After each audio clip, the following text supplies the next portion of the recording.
But let's go back to Raw. All right. So anyway, to recap, so far, Drew McIntyre was brilliant. And then they VTR'd the Wyatt attack from last week. And then Gable pulled up in an SUV. And I've seen people selling a fucking tooth pulling worse than this guy was selling his attempted homicide last week. But besides for the Wyatt thing, and at least it was only in package form, Raw was going good, and here comes Bron Breakker and Ludwig Kaiser. And and Kaiser does a promo beforehand, and he has got great mannerisms as a pompous, a snooty, arrogant heel. He's got the facials and the attitude, and he's very prissy and proper at the same time. He's blossoming here. He's blooming in front of our very eyes. His parents must have fucked in a flower bed because he's a blooming idiot. He's not. I wanted to use that line. And you know what? Again, I was saying now we go straight into Bron Breakker, and the show is moving. Normally you have to shoot it with time-lapse photography. It's so fucking long, but they're cooking here, right? And Bron was getting the crowd, even though he's a heel also, but he's the kind of heel that they're always going to cheer against another heel, a big tough badass, and Kaiser is the heel they're always going to boo against another heel because he's a pussy, right? This is wrestling psychology. I'm not making this shit up. So, as Stacy said, that Kaiser looks like every member of Depeche Mode with the fucking hair and the whole. Apparently, you're not a Depeche Mode fan. I mean, not really. Their early stuff is kind of all right, but then it gets really dark, and I'm not really into, heroin pop like that, whatever the fuck you want to call it, heroin synth pop. Not for me. Well, Depeche Mode did that classic hit. Which one? Yeah, what? Just Can't Get Enough? Possibly. That was one of their early songs, yeah. Oh, okay. Well, anyway. But no, but Kaiser, the one thing I did notice when he was coming out there, his trunks are really, is he on the fucking swim team? Get a pair of real wrestling trunks. What is that? No, he's signed up with the same talent agency that represents Speedos. And it's heat. It's heat. I guess so. I think they ought to get smaller. I think he ought to be out there in a goddamn jockstrap. That would be, he would. Oh my God. Once they get on Netflix, I'm telling you. The new Attitude Era, ladies and gentlemen. A black leather jockstrap with fucking rhinestones. Anyway, so again, Kaiser the pussy heel, he goes the eyes, and that's how he gets the heat on Bron, or he cheats in some fashion. And Bron was selling here because to have a match, logically, you have to have a save, and if they're both heels, you got to have the sympathetic figure, and etc. And the people are going to like him, so boom. And he did the leap again where he jumps off the apron and clotheslines the guy over the announce desk who's standing in front of it, boom, and doesn't do it like diving, but does it leaping, and then his feet go over first. Did I describe that properly? Yeah. Where he catches him going over the side. I slow-moed that. It was perfect. I mean, there's safer things you could do. You could, go to sleep in bed, and it's not risky. But this was as safe as you can do this. He nailed that fucking thing. And he nailed his daggum deal again. The leaping Frankensteiner. So it was just a bobble with, Sheamus must have been sweating profusely under his armpits on the top rope last week or whenever.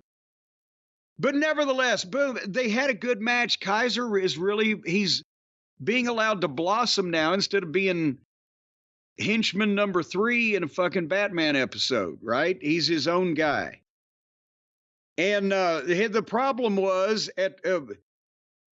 on a belly to belly from Steiner, Kaiser landed on his arm because he got over-rotated or over-rotated one or the other. It looked like he might have got over-rotated. And have we heard anything other than he was being checked out? He may have been had an arm injury. I've not heard anything yet. Have you talked to the medical staff up there?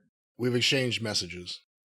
Have you? So that you have reached out for comment to the executive director of medical terminology at the WWE.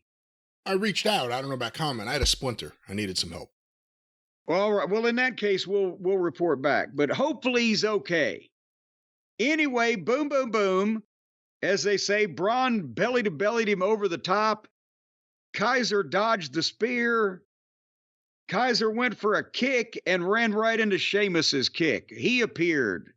So now they must have a trap door close to the goddamn ring. But anyway, he went for the power bomb on Kaiser, and they timed it out so that Bron speared Sheamus out from under Kaiser when Kaiser was up to be power bombed on the desk. And then Bron ends up being the guy walking away and left in disgust. And I think this is great shit. This is some Dusty Rhodes level shit to get a fucking guy like Bron Breakker over. Did I say Steiner a few minutes ago? You did. Well, everybody knows what we're talking about here. But this was great too. I loved the whole thing. What did you think of the whole thing? I thought it was really good. I've enjoyed the string of matches with Bron Breakker and a string of things. And again, Kaiser needs a pair of real trunks. I don't know what, it's like he's in a club in Germany. I don't know what the hell's going on there, but good match. And I like the promo. You talked a little bit about that. The promo was the most serious we've ever heard Kaiser before. Yes. And he's doing a good job with it. But maybe, so what you're saying is he's missing something like the Alex Wright dangly leather jacket type of thing. Alex right? is and right. The dancing? No, his trunks were not as skimpy as Kaiser Wilhelm's, or is that his name, or is it? No, Ludwig Kaiser. Ludwig. He graduated. He used to be Kaiser Wilhelm when he was a stooge, but now he's Ludwig Kaiser. And speaking of ludicrous, we go to the Judgment Day Clubhouse where all of them are enjoying the gifts that Liv Morgan has given them, except for Damian Priest, who's giving them the advice in stern terms that they need to quit all this bullshit, playing games and video games, and tells Dom, drop that Liv Morgan, this is going to be trouble. Get rid of Braun Strongman or Brown Strowman, whatever his fucking name is. Braun Strowman is indeed his name. Well, and that's basically what we've got, the Judgment Day in the clubhouse and the whole thing with Liv, and that's going on.